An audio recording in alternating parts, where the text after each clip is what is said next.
And this is who she's buying the doll from.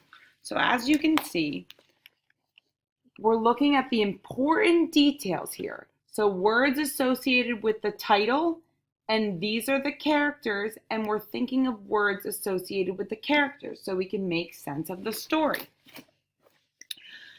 Idylla said, I know, I just... Go back and look through the store. Retrace your steps to see if you can find it. A helpful granny who is next to her in line suggested. So we're going to write Granny. Tells her to look around. Okay.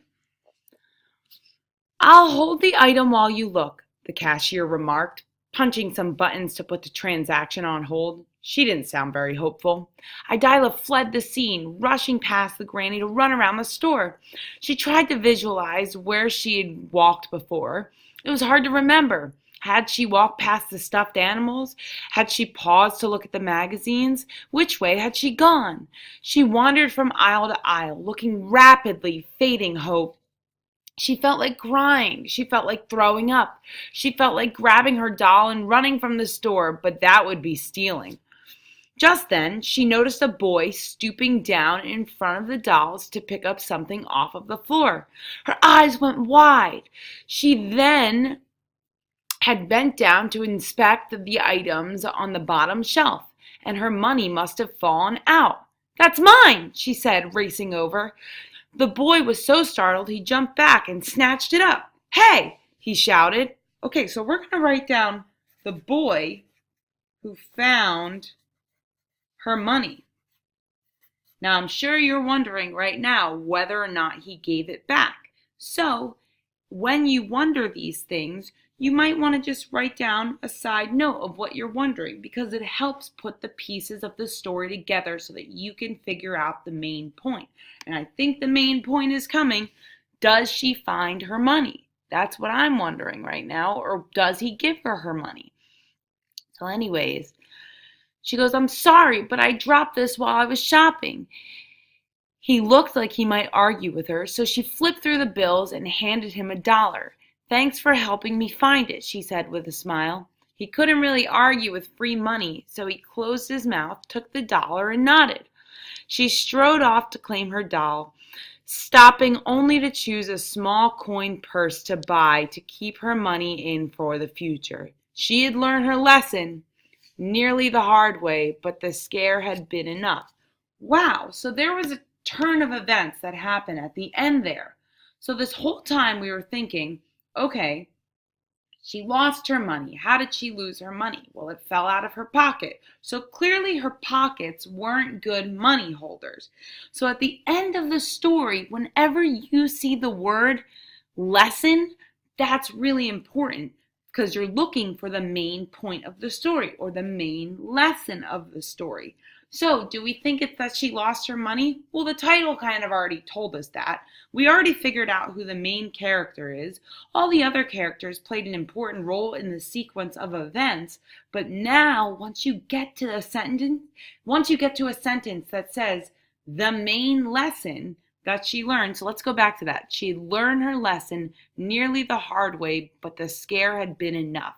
So she learned her lesson that she's gonna lose her money. So what happens when you lose your money? Well, you should find a more secure money holder. That's the main point of the entire story. And it was cool because what we did to get there is we wrote down the words that were associated with money.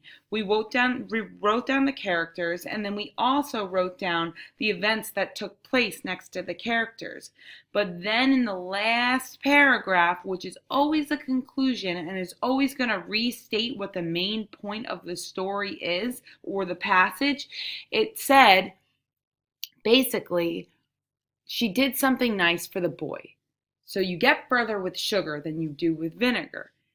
Basically, the boy was not going to give her money back, but she did something nice for him. So he did it anyways. And instead of buying the doll, which you might have thought was the main point of the story, she actually went back and bought something that was really useful. So in the future, she won't lose her money again. Because when she lost her money, she felt those weird, sick, horrible feelings.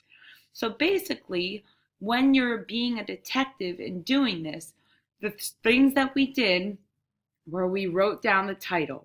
We took a guess about what the title said. We wrote down words associated with the title. We wrote down the characters and then words associated with what their role in the story was. And then the last thing we're going to write down is basically what happened in the end. So the last event. She buys a purse instead of the doll. Now, the last and final step I want you to do after you've written all of this about finding out what the story's about is I want you to draw a picture on the next page, okay? And basically all I want you to do is do maybe a picture. You've got a cross you can make there. So we're going to draw 4 events that took place just to keep it simple. 1, she's in the store and she wants to buy a doll. Okay? So she picks out a doll, right? Then she goes, and there's the cashier lady, there's her, there's the line, here's the doll. She goes there and realizes that she does not have her money, as you can see right there. She doesn't have her money, okay? So then what happens? She goes all throughout the store looking for it and finds a boy. So we're going to draw his hair, who has our money right there. So look, there's the S. It goes all through the store, and there's the boy who has her money. So then at the end of it, she gives the boy $1 there, okay, and gives the boy $1, and then she goes and buys a purse. This way, she never loses her money again. So the point is, you always have to carry something that helps hold your money. So if you notice that what we did is basically we made sense of the story by writing the important words, taking out the unimportant information, and then drawing it so we can get a visual on what the passage is about. Now, you're going to start to understand more and more passages, so you're not going to have to do this every single time. But for the harder ones, this is definitely an important skill that you're going to need. And tomorrow we're going to practice it one more time, but you're going to do it on your own and you're going to tell me how to do it. All right? It was good to talk to you guys. Bye.